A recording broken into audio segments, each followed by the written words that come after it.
All right, ladies and gentlemen, welcome to today's broadcast of Tap Into the Truth, coming to you live from historic Roane County, Tennessee. With you, as always, this is your host, Tim Tapp, and I do hope you're having a great day, wherever you are, whatever you may be doing, unless, of course, with the major exception, if you happen to be a jihadist. I hope you're not having a good day, because you're a bad person. All right, ladies and gentlemen, let's get into things today. Just lots of stuff going on. First of all, something noteworthy, not a main topic today, but just some noteworthy stuff real quick to throw out there. Notice that John McCain has decided to run for re-election once again.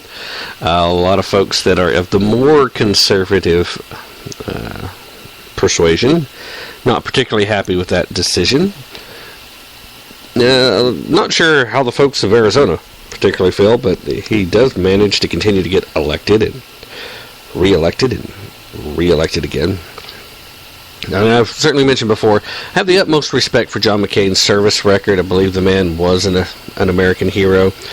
I just think he's kind of went off the rails at some point and probably should seriously consider retirement. He needs to join his good friend Harry Reid and just fade off into the sunset. But nope, John McCain's decided he's not going to do that.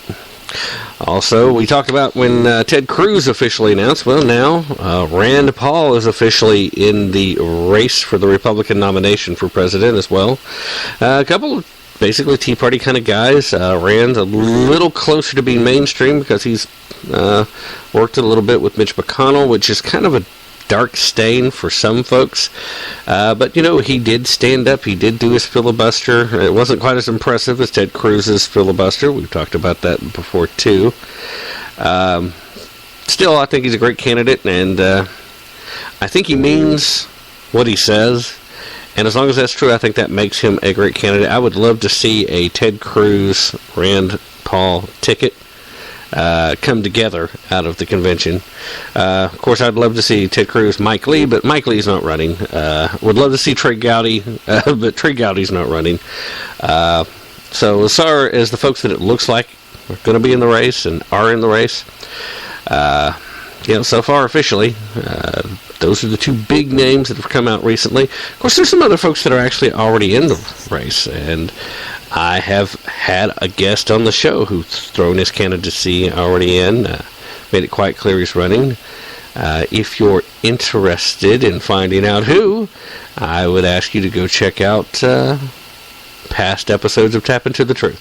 I'm not going to throw the name out right now, but later on, once the field is a little more determined, we're going to sit back and we're going to have conversations about the pros and the cons with each one of the candidates, and we're going to try and decide who we think would be the best option out there.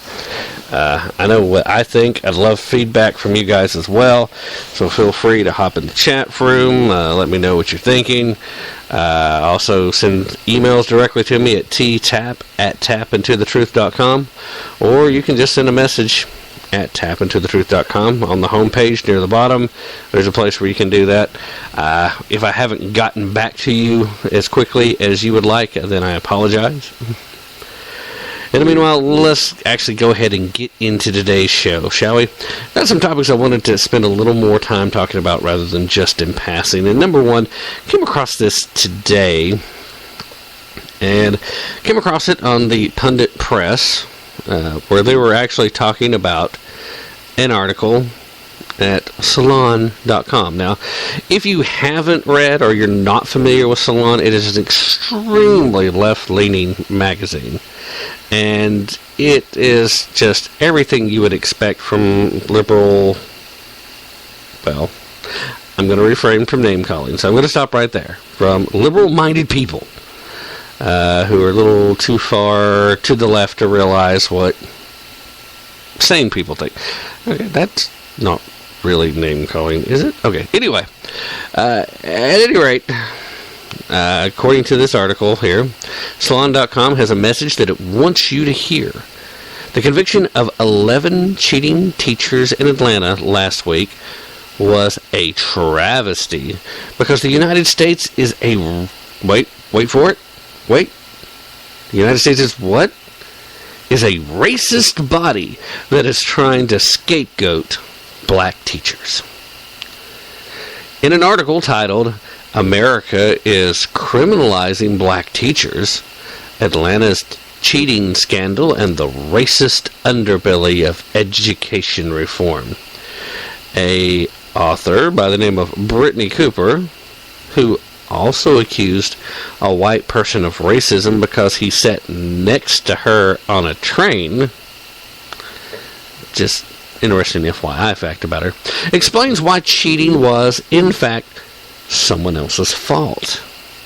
Cooper believed that it's racist people who caused the cheating scandal in the first place. Not because they actually cheated in this instance, but because they set up a racist system that black children will fail. During the course of the article, she says, quote, "I am an educator. I am a black woman who may someday mother a black child. I have taught other black mothers' children." Yeah, I would imagine so. "I believe all children deserve access to a good, high-quality public education." Well, right then and there, we're pretty sure this lady's already living in La La Land, because there are very few places where you can get a public education that is high quality anymore. And it's not necessarily the teacher's fault. I'm not cracking on the teachers, don't get me wrong. Although there are several very bad teachers, have no business being in the business. There are some people that are so indoctrinated from their time in college that they think it's their role to start indoctrinating other people's children as soon as they start teaching. Those people don't belong in a schoolroom, classroom either. But, not the point. The bottom line is, either because of funding or because of ideology or because of political correctness, high quality public education is, it's almost as rare a thing to find as Bigfoot riding Nessie going to a unicorn convention. You know, it's just not out there. At any rate, I'll continue. She continued in her little article, quoting here that, "Therefore, I don't have to condone cheating in any form to assert that what has happened in Atlanta to these teachers is a travesty. Indeed, the conviction of cheating educators was absolutely heartbreaking," at least according to Cooper. I mean, she removes all agency from African Americans and directly blames the racist system for their actions. Writing, quote, "Scapegoating black teachers for failing in a system that is designed for black children in particular not to succeed is the real corruption here. The fact of the matter is that, quote, we expect teachers to work magic in conditions that are set up for failure." You know, I'm going to have to intervene right here because I'm sorry, Miss Cooper, but I'm not real sure that it's a racist guideline that has set up the public education system for failure. I'm pretty sure it's leftist policies and the fact that so many people on the left think it's the role to indoctrinate. Public schools, being a function of the government, has lost all semblance of what the purpose is. The so-called progressives some time ago decided that they wanted to control education in America so that they could, in fact, dumb down the population. That's not even opinion. That is not speculation. That's a stated goal from progressives they've had the gall to write down and have done so since the turn of the 17th century. They knew they could not have their way in this country if they couldn't overturn the Constitution. They knew they couldn't have their way in this country as long as people believed in the principles of the founding documents, including the Declaration of Independence.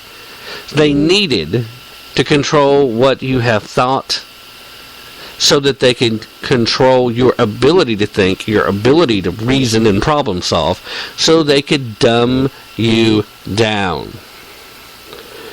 Is that okay? Is that cool? Are you down with that? I don't know. I can't tell, but it certainly sounds to me like you have bought into the propaganda, Miss Cooper. Because instead of finding fault in the fact that these people did cheat, and just in case any of you guys don't know what this story is based on, a couple of years back, Atlanta just had their school system flat out busted because they were cheating to try and meet the standards for the No Child Left Behind curriculum so they could continue to get federal grant dollars. They were falsifying test scores in some cases. They were having smarter students sit in and take tests for students they knew weren't going to pass. They were doing all kinds of various... They had meetings to talk about new strategies to try and get past the rules. Now, they didn't like the No Child Left Behind scenario. And admittedly, it has its flaws. All right? There are certain aspects to educating people, especially children, that don't always show up on tests. And there are some times where you cannot adequately measure the retention of a child based on the testing. Simply because some kids just don't test well. Some kids, smart as a whip, got the material, can go back and forth. My own daughter has had that issue before where we'll sit here and we'll go over this stuff when I'm helping her to study, and then she still has trouble with some of the tests because she just doesn't test well. Doesn't mean the teachers are doing a bad job. Doesn't mean that I'm doing a bad job helping her study. Doesn't mean that she's doing a bad job. She just doesn't test well. She gets a little stressed out about it, and it happens. So the testing obviously is not always the best way. But what other way do you have? There should be some means to go in and verify that teachers are doing a good job if you want to continue to get these monies. Now, we can have the argument, the conversation, the debate anytime you want to as to whether or not federal dollars should be going into education at all. Completely legitimate point, and I tend to think that the Department of Education needs to go. There's no constitutional grounds for it. There's no reason for it to exist other than the fact that it was a way for the federal government to get their little tiny tendrils buried deep within the educational system in America at the local levels. But that's neither here nor there. That's not part of this debate. They didn't like the No Child Left Behind policy. They colluded in an effort to circumvent the standards. And the only people that really suffered from this were the students that didn't get an education. The very idea, the very concept, the very thought that maybe we should do a better job teaching the students so they had a chance to pass, that never occurred to these people. Professional educators never had the thought that they could just simply teach their students and that would be enough. Maybe it was the experience of knowing that the students they had weren't particularly bright. Maybe it was the fact that they just had no faith in their individual teaching skills. Maybe they just watched too many television shows or movies where you can get away with cheating much easier than you can actually watch the, a 30-second montage they do in most movies, people trying to overcome great odds. Ooh, dun dun dun dun dun dun dun. Am I going to get sued for doing that? I didn't actually play the music, okay? At any rate, pulling myself back here. She tried to make the argument that cheating teachers, in this case, and administrators, because there were principals and other people